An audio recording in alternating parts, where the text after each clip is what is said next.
Once upon a time, there was a very wealthy and influential Sandwich aristocrat whose name was Ichabod von Holstein. He had a very beautiful wife, his seventh wife, in fact. Her name was Charlize Theron. Ichabod loved her very, very much. However, he was also passionately in love with money. This forced him to go on several business trips throughout his life. Charlize, of course, was very sad to see him go, but she also knew that this was a necessary sacrifice.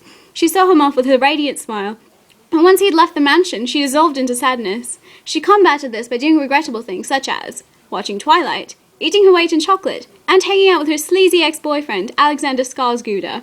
They had dated in college, but Charlize eventually realized that he was a no-good moldy scumbag. He came back with flowers and even more chocolate for Charlize. Her heart melted into a puddle of goopy cheese, well, figuratively, and she conceded to his wishes to hang out at her husband's mansion. Ichabod soon returned to the shocking news that Charlize was pregnant with her very own finger sandwich. Now, Ichabod was very happy at the prospect of having an heir to his fortune. However, he doubted Charlize's fidelity. He knew about Skarsgård and his insurmountable charm, and naturally thought that the child might not be his own. Eventually, the child was born, and, lo and behold, it had one cheddar slice and one Kraft slice.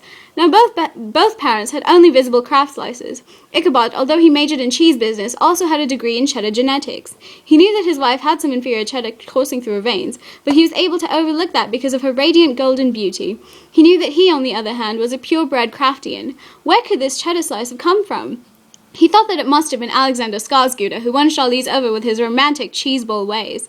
She insisted that she had been faithful, though, and blamed his grandmother, who had allegedly had inappropriate relations with a stable boy. The only solution, of course, was to seek the assistance of a very popular television show host who conducted tests to settle paternity disputes. Melty Sandwich. After a tearful and intense experience on the show, Melty finally announced the results. Ichabod was not the father. This tore their relationship apart. Ichabod could never see past Charlize's unfaithfulness. He decided that sandwomen were not for him, and finally came out of the pantry as a cracker lover. He had never found Charlize, or any of his other wives, crusty enough anyway.